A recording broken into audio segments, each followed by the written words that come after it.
Hey guys, welcome back to another video. और मुझसे बहुत सारे लोग क्या हैं कि पूछते रहते हैं कि हमें अमेरिका में जॉब कैसे मिलेगी, अमेरिका में कैसे आएंगे। जॉब के रिलेटेड बहुत सारे क्वेश्चंस आते हैं, तो आज मैं उन सबसे पूछना चाहता हूं कि आप लोगों को अमेरिका में जो जॉब करने आना है उसके पीछे का मकसद क्या है, क्योंकि हर काम को करने का एक रीज़न होता है। तो प्लीज़ कमेंट सेक्शन में बताओ कि आपका यहाँ पे आके जॉब करने का मकसद क्या है, रीज़न क्या है। मनी है, लाइफ स्टाइल है, कुछ सीखना है इंटरेस्टिंग नया, यहाँ का कल्चर को समझना है, या फिर ट्रैवल करना है जॉब के बहाने यहाँ पे।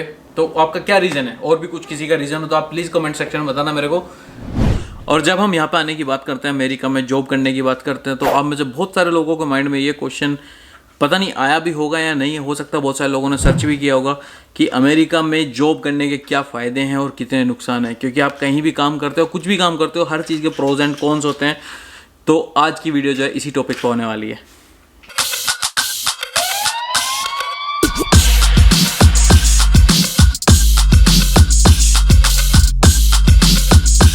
तो आप लोगों को यहाँ पे आके जॉब करने के जो फ़ायदे या नुकसान होंगे, उसमें मैं कुछ फ़ायदे अपने एक्सपीरियंस से बताने वाला हूँ और कुछ नुकसान बताने वाला हूँ, जो अब पता नहीं वो कितने आपके लिए इम्पोर्टेंट हैं, कितने इम्पोर्टेंट नहीं है, वो आप लोग डिसाइड करोगे। बट मेरे एक्सपीरियंस से मैं बताने वाला हूँ। तो जो सबसे पहला फ़ायदा मैं देखता हूँ यहाँ पर, वो है सबसे पहला जो मेजर फ़ायदा है, वो जो लोगों की एक्सपेक्टेशन भी होती है, वो है मनी। ओके, और ये मैं सबको कंसिडर नहीं कर रहा हूँ। हो सकता है कोई इंडिया में अच्छी मनी अर्न कर रहा हो, लेकिन मैं जो बता रहा हूँ वो मैं कंसिडर कर रहा हूँ एक मिडिल क्लास लोग, जो कि एक मीडियम क्लास की कंपनी में जॉब कर रहे हो, या फिर करने वाले हो, या फिर अभी पढ़ाई कर रहे हैं। तो आप ओबियसली यहाँ पे कंपेयर टू इंडिया थोड़ा ज़्यादा कमा सकते हो। तो आप यहाँ पे आके जॉब करके थोड़े से ज़्यादा फाइनल स्टेबल हो सकते हो कंपेयर टू इंडिया, क्योंकि इंडिया में जॉब करके शायद आप इतना सेव नहीं कर पाओगे एक साल में जितना आप शायद यहाँ पे सेव कर सकते हो। तो ये था पॉइंट 1। और मुझे ऐसा लगता है शायद मैक्सिमम लोग जो यहाँ पे आने की ख्वाहिश रखते हैं, शायद से उनकी जो प्रेफरेंस होती है शायद पैसा ही होता है। बाकी आप कमेंट सेक्शन में बताओ कि आपको क्या लगता है, कि आपके पैसे के लिए आना चाहते हो, किसी और चीज़ के लिए। और दूसरा जो पॉइंट है जो मुझे लगता है, वो है आप यहाँ पे आके एक डिफरेंट लेवल का एक्सपीरियंस गेन करोगे। तो यदि आप दूसरी जगह पे, दूसरी लोकेशन में जाके काम करते हो, दूसरी कंट्री में, क्योंकि हर कंट्री का कल्चर अलग होता है। जैसे कि फॉर एग्जाम्पल इंडिया में जब हम सपोज काम करने जाते हैं, तो हम लोग बहुत ज़्यादा टाइम यूज़ करते हैं चाय टाइम पे और लंच के टाइम पे, क्योंकि बहुत लोग बैठ के गॉसिप करते हैं उस टाइम पे। लेकिन यहाँ पे लोगों का बिल्कुल एकदम डिफरेंट है। यहाँ पे लोग ऐसे टाइम वेस्ट कुछ नहीं करते, वेस्ट बोलो या जो भी है, ऐसे टाइम कुछ भी यूज़ नहीं करते। वो लोग सिर्फ क्या काम करते हैं कि या तो डेस्क पे बैठ के खाना खाते हैं, या मैक्सिमम 30 मिनट का लंच ब्रेक लेते हैं, और काम के टाइम पे कोई किसी से एक्स्ट्रा बात नहीं करता। तो ये है जो दूसरा पॉइंट मेरे को लगता है कि आप यहाँ पे एक अलग एक्सपीरियंस गेन करोगे, अलग कल्चर को देखोगे, और जो कि हमें एक्चुअली पर्सनल लाइफ में भी बहुत सारी चीज़ें सीखने को मिलती हैं, जिससे नॉट ओनली द प्रोफेशनल। और तीसरा बेनिफिट जो मेरे को लगता है कि वो क्या हो सकता है, तीसरा मुझे लगता है कि शायद लग्जरी लाइफ। बहुत लोग पसंद करते हैं कि मेरी एक लग्जरी लाइफ हो, जहाँ पे मेरे पास एक अच्छा खासा पैसा हो, एक सेडान गाड़ी हो एटलीस्ट, या फिर एसयूवी हो, जो शायद इंडिया में जॉब लगता है कि शायद आप नहीं खरीद पाओगे, बट यहाँ पे आई थिंक पॉसिबल है। तो एक बेनिफिट मेरे को वो लगता है। मैं वॉलमार्ट आया हूँ वैसे, तो सामान खरीद के फिर यहाँ से निकलते हैं, और फिर बाकी के पॉइंट आपको डिस्कस करते हैं। आज मैं से घूमते घूमते वीडियो बना रहा हूँ ये वाली। तो जी अभी हम आ चुके हैं घर पे वॉलमार्ट का सारा शॉपिंग ख़त्म करके। मेरा प्लान तो था कि मैं वॉलमार्ट में भी कंटिन्यू रखूँगा इस व्लॉग को, बट लेकिन सामान वगैरह खरीदते हुए बस फिर टाइम नहीं मिला। तो फिर हमने सोचा कि एक काम करते हैं, घर ही चलते हैं। और बीच में इसलिए नहीं मिला क्योंकि बाहर क्या है, एकदम से आइस गिर रहा है, मतलब बारिश ही नहीं, बारिश की जो बूंदें वो एकदम बर्फ़ बन के गिर रही हैं।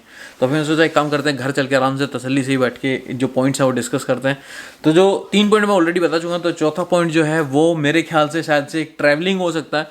यदि आप लोगों को ट्रैवल करना पसंद है, तो आपको एक वो अच्छा चांस मिल सकता है यहाँ पे आके कि आप यदि घूमना पसंद करते हो तो इंडिया के बाहर एक दूसरा देश घूम सकते हो। तो वो भी आपका एक बेनिफिट हो सकता है यहाँ पे आने के बाद में। तो ये एक मतलब इतना कुछ मेजर पॉइंट है नहीं, लेकिन एक छोटा पॉइंट है, लेकिन उन लोगों के लिए बहुत इंपॉर्टेंट होगा जिन लोगों को ट्रैवलिंग बहुत पसंद है, और वो मतलब बाहर भी जाना चाहते हैं, जॉब भी कंटिन्यू करना चाहते हैं, लेकिन साथ साथ घूमना भी पसंद रखते हैं। तो उनको एक दूसरा देश घूमने को मिलेगा। क्योंकि मुझे घूमना थोड़ा ज़्यादा अच्छा लगता है, तो इसलिए मैंने सोचा कि मेरे लिए इंपॉर्टेंट है, तो शायद आप में से बहुत सारे लोग होंगे जिनके लिए इंपॉर्टेंट हो सकता है, बट सबके लिए नहीं हो सकता है अप्लाई। और इसके बाद जो नेक्स्ट पॉइंट है जो मेरे माइंड में आता है, वो मुझे लगता है कि यहाँ पे आने के बाद यदि आप समझते हो कि आप डिसिप्लिन नहीं हो लाइफ में, तो कहीं ना कहीं आप थोड़ा बहुत डिसिप्लिन सीख जाओगे, क्योंकि यहाँ पे जो लोगों का काम करने का तरीका है वो एकदम बिल्कुल डिसिप्लिन वे में है। यहाँ पे लोग एकदम सुबह आते हैं 8 बजे, उसके बाद में बहुत लोग लंच भी जो करते हैं वो डेस्क पे ही करते हैं, जैसे मैंने बताया। बहुत लोग सिर्फ 15-20 मिनट का लंच लेते हैं, बाकी नहीं तो फिर काम करते हैं एकदम डिसिप्लिन तरीके से। तो आप लोगों को वो एक डिसिप्लिन इन्वायरमेंट में रहने का जब आपको मौका मिलेगा, तो आपके अंदर वो कहीं ना कहीं कि वो एक डिसिप्लिन बन जाएगा कि आपको सुबह 7 बजे उठना ही है। जैसे कि हम इंडिया में लेकिन बहुत बार कर देते हैं कि आज 7 नहीं, आज 9 उठ रहे हैं, ये सब अपने अकॉर्डिंग बहुत सारी चीज़ें हो जाती हैं। और दूसरा क्या है, जैसे हम ऑफिस जाते हैं तो वहाँ पे हम बहुत सारा टाइम चाय पे, गॉसिपिंग में, ये इन सब चीज़ों में। लेकिन यहाँ पे आके आपका थोड़ा सा माइंड सेट चेंज हो जाएगा। आप ये देखने लगो कि ये लोग कैसे काम करते हैं, क्योंकि आपको भी उस इन्वायरमेंट में रहना, तो आपका कहीं ना कहीं पर्सनल लाइफ में भी वो डिसिप्लिन बहुत हेल्प कर सकता है बहुत सारी चीज़ों के लिए। और बहुत कुछ सीखने को तो मिलेगा कि दूसरी कंट्री में लोग कैसे काम करते हैं, कैसे काम किया जाता है, और ये सबसे बड़ा बेनिफिट मेरे को लगता है। तो ये जो पॉइंट थे ये थे कि आपको यहाँ पे आके क्या क्या फ़ायदे हो सकते हैं। यदि मैंने बहुत सारे पॉइंट हो सकता है छोड़ दिए हूँ, क्योंकि जो मेरे माइंड में आया और जो मुझे लगता है वो मैंने मतलब मेंशन किया, मैं शायद भूल भी गया हूँ। यदि आपको कुछ और लगता है, कुछ और पॉइंट हो सकता है, तो आप कमेंट सेक्शन में ज़रूर बताना, ताकि बाकी के लोगों को भी पता चल जाए कि ये भी एक पॉइंट हो सकता है। मुझे जितना पता है उतना मैंने बता दिया है। तो अभी डिस्कस करते हैं कि यहाँ पे आने के नुकसान क्या क्या हैं। तो सबसे पहला नुकसान जो मुझे सबसे बड़ा लगता है वो है कि आपकी जो सोशल लाइफ है, वो सोशल मतलब सोशल मीडिया की बात नहीं कर रहा हूँ मैं, जो समाज बोलते हैं जिसको, जो सोशल लाइफ है वो बहुत लिमिटेड हो जाती है यहाँ पे आने के बाद में। क्योंकि जैसे आप इंडिया में रहते हो तो आप अपने कजन्स, अपने फ्रेंड्स, सबके शादियों में, फंक्शंस में ये सारी चीज़ें अटेंड करते हो। यहाँ पर आके सारी चीज़ें ख़त्म हो जाती हैं, बहुत लिमिटेड हो जाती हैं। एक छोटे छोटे ग्रुप बन जाते हैं लोगों के कि 10-15 लोगों का ग्रुप है, उन्हीं में सब कुछ सेलिब्रेशन हो रहे हैं, वही सारे इंडियन फेस्टिवल सेलिब्रेट कर रहे हैं। बट लेकिन जो चीज़ आप इंडिया में रहते हो इन्जॉय कर सकते हो, जो एक सोशल लाइफ वहाँ पे है, वो यहाँ पे नहीं है। डेफिनेटली बहुत लिमिटेड है। यहाँ पे लोग अपने काम से मतलब रखते हैं, ज़्यादा कुछ वो नहीं करते। जो इंडियन लोग हैं वो आपस में थोड़ा बहुत रहते हैं, हंसी खुशी मतलब अपने सेलिब्रेट करते हैं चीज़ें। लेकिन मैं इसको पॉजिटिव पॉइंट ना मान के मैं इसको ड्रॉबैक मानता हूँ कि आप इतनी दूर आते हो, तो वो वाली बात है कि आप कुछ पाने के लिए कुछ तो सेक्रीफाइस करना पड़ेगा, तो आपको अपनी सोशल लाइफ अपनी सेक्रीफाइस करनी पड़ती है। ये सबसे पहला एक नुकसान जो मुझे लगता है। इसके बाद में दूसरा पॉइंट जो मेरे को लगता है वो है कि आपका जो डिस्टेंस है वो बहुत दूर हो जाता है। आप यहाँ पे आके एक टाइम के बाद में आपको आके पैसे की कीमत नहीं लगती, आपको लोगों की कीमत समझ में आती है। इसको आप पॉजिटिव में भी ले सकते हो, लेकिन कहीं ना कहीं ऐसा है कि जब आप अपने पेरेंट्स के साथ में रहते हो शायद आप तब इतनी कद्र नहीं करते उनकी, शायद से उनको इतना लाइटली लेते हैं। कद्र करते होंगे, मैं नहीं बोल रहा, बट लेकिन फिर भी इतना वो नहीं होता जितना आप लॉन्ग डिस्टेंस पे रहते हो, तो आपको वहाँ पे ज़्यादा वो चीज़ें फील होती हैं कि यदि मेरे पेरेंट्स के मैं साथ होता तो शायद मैं उनके इस काम आता, या फिर वो मेरे साथ होते तो मेरा ये यदि मैं यहाँ पे कोई फंक्शन कर रहा हूँ या फिर मैं कुछ भी सेलिब्रेट कर रहा हूँ या कहीं मैं जा रहा हूँ, यहाँ मैं अपने पेरेंट्स को ले सकता था। तो इंडिया में रहते हुए वो सारी चीज़ें पॉसिबल हैं। यहाँ पे यदि आप पेरेंट्स को बुलाते भी हो तो ज़्यादा से ज़्यादा वो 1 महीना रह के जाएंगे। लेकिन भगवान ना करे कि कुछ ऐसी दुर्घटना है, समथिंग ऐसी हो जहाँ पे आप लोगों को अपने फैमिली के पास जाना पड़े, तो ये एक और ड्रॉबैक है जिसके प्रोबेबिलिटी मतलब थोड़ी डिपेंड करता है। यार देखो, अपने हाथ में ये चीज़ें होती नहीं है, बट यदि ऐसी कोई सिचुएशन आती है, कोई हैप्पी मोमेंट है या फिर कोई सैड मोमेंट है, तो आप लोगों को यदि अपनी फैमिली के पास जाना है तो यहाँ से जाना इतना ईजी नहीं। ईजी इन द सेंस कि आप जा तो सकते हो कभी भी, बट यहाँ से यदि आपको सपोज़ 1 दिन के अंदर पहुँचना है वो पॉसिबल नहीं है। यहाँ से यदि आपको जाना है, आपको अपनी जॉब छोड़ के जाना है, तो आप लोगों को कम से कम 2 दिन तो लगेंगे। लेकिन आप इंडिया में रहते हो तो आप शायद, डिपेंड क्या पता घर कितनी दूर है, आप शायद से मैक्सिमम मेरे ख्याल में 7-8 घंटे के अंदर आप अपनी फैमिली के पास पहुंच सकते हो, आप इंडिया के किसी भी कोने से फ़्लाइट पकड़ के। जैसे कि अभी रिसेंटली कोरोना में हुआ है कि बहुत सारे केस ऐसे भी हुए हैं जिनकी फैमिलीज़ को कोरोना हुआ और इवन डेथ भी हुई है इनकी फैमिली में, बट लोग नहीं जा पाए। ऐसी भी सिचुएशन हुई है।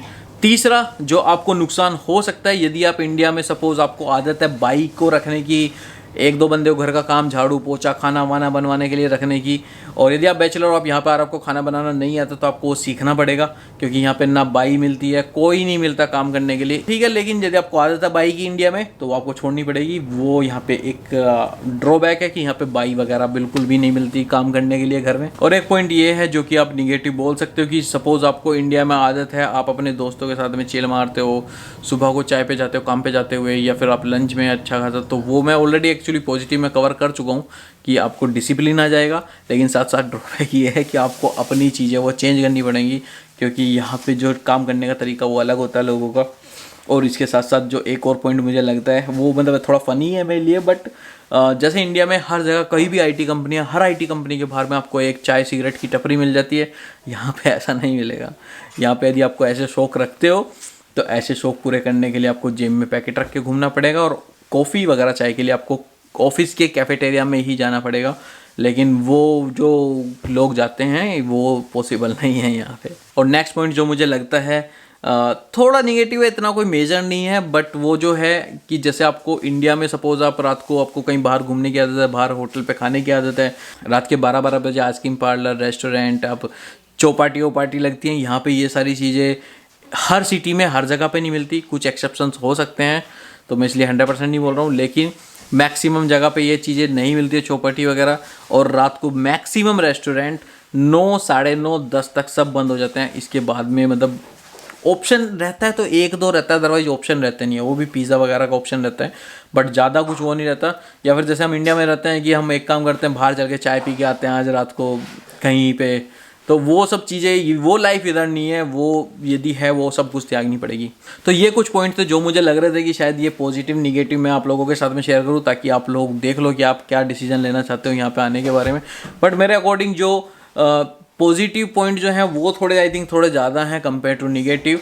निगेटिव पॉइंट में जो सबसे मेजर है वो फर्स्ट वाला पॉइंट है जो मैंने ऑलरेडी बताया है। तो मेरे अकॉर्डिंग शायद से पॉजिटिव पॉइंट थोड़े ज़्यादा हैं, निगेटिव पॉइंट है, लेकिन शायद से मेरे हिसाब से शायद फर्स्ट वाला जो पॉइंट मैंने बोला है वो थोड़ा सा है, जो मतलब कि यही है कि आपकी सोशल लाइफ एक तो लिमिटेड हो जाती है, और दूसरा कि आपका जो डिस्टेंस है, सपोज कुछ ऐसी अनहोनी हो तो उस टाइम पे बहुत, वो सबसे बिगर पॉइंट है एक्चुअली। तो अभी आप देखो कि आपके लिए कौन सा पॉइंट इंपॉर्टेंट है, कौन सा नहीं है, कौन से को इग्नोर कर सकते हो।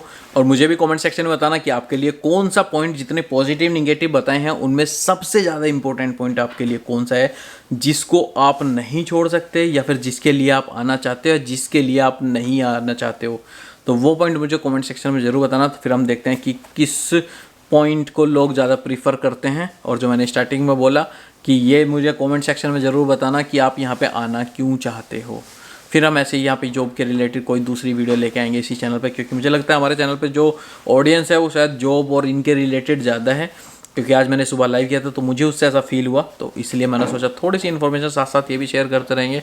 और बाकी आपको कुछ क्वेश्चन है तो कमेंट सेक्शन में ज़रूर पूछ सकते हो, मैं ट्राई करूँगा रिप्लाई करने का, और नहीं तो फिर उसे वीडियो में कवर करने का ट्राई करूँगा। तो चलो फिर आज की वीडियो में सिर्फ इतना ही, इसके बाद फिर मिलेंगे नेक्स्ट वीडियो। तब तक के लिए bye bye, take care, will see in next video, bye. और अभी देखो आप आज के शाउट आउट्स।